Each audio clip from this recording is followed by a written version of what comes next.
प्रेम से बोलो लक्ष्मी तो विष्णु भगवान की जय। कार्तिक महात्म के 16वां अध्याय। राजा पृथु ने कहा, हे नारद जी, यह तो आपने महाप्रभु शंकर की बड़ी अद्भुत कथा सुनाई है। अतः कृपा करके आप यह भी बतलाइए कि उस समय राहु उस पुरुष से छूट कर कहाँ गया। नारद जी ने कहा, उसे छूटने पर वह बर्बर नाम से विख्यात हो गया और मानो नया जन्म पाकर उसने अपने आप को धन्य माना तथा वह धीरे धीरे जलंधर के पास गया। वहाँ उसने शंकर जी की चेष्टा की। उसे सुनकर दैत्यराज को बड़ा क्रोध आया और उसने सब दैत्यों को सेना सजाने की आज्ञा दी। काल नेमी और शुंभ निशुंभ आदि सभी महाबली दैत्य तैयार होने लगे। एक से एक महाबली दैत्य करोड़ों की संख्या में निकल कर युद्ध के लिए तैयार हो गए। महाप्रतापी सिंधु पुत्र शिव जी ने युद्ध के लिए निकला। उसके आगे महर्षि शुक्राचार्य और छिन्न सिर राहु हुआ। फिर तो उसी समय जलंधर का मुकुट खिसक कर धरती पर पड़ा। आकाश में मेघ छा गए और बड़े अपशकुन हुए।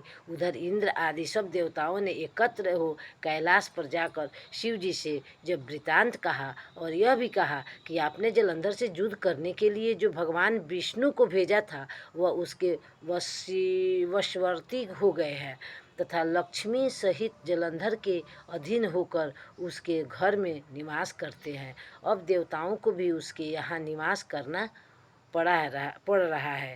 अब वह सागर पुत्र आपसे युद्ध करने को आ रहा है, अतः आप उसे मारकर हमारी रक्षा करें। देवताओं से यह सब कुछ सुनकर शंकर जी ने भगवान विष्णु से पूछा, हे ऋषिकेश, युद्ध में आपने जलंधर का संहार क्यों नहीं किया और बैकुंठ को छोड़कर आप उसके घर कैसे चले गए। तब भगवान विष्णु ने हाथ जोड़कर शिव जी से कहा, उसे आपका अंशी या लक्ष्मी जी का भाई होने के कारण नहीं मारा है। वह बड़ा ही वीर और देवताओं से अजेय है। मैं सत्य कहता हूँ कि उसे कोई भी नहीं मार सकता। इस पर लक्ष्मी ने मुग्ध होकर मैंने स्वयं उसके घर में रहने का वर दे दिया है, इसलिए मैं उसके घर में रहता हूँ। हे सूर्यवर विष्णु, आप यह क्या कहते हैं। उस दैत्यराज जलंधर को मैं अवश्य मारूंगा, इसमें कुछ भी संदेह नहीं है। अब आप सब देवता जलंधर को मेरे द्वारा ही मारा जाना अपने स्थान को जाइए। जब शंकर ने ऐसा कहा तो सब देवता संदेह रहित होकर अपने स्थान को चले गए। ठीक उसी समय पराक्रमी जलंधर अपनी विशाल सेना के साथ कैलाश पर्वत को घेर के सिंहनाद करने लगा। दैत्यों के नाद और कोलाहल से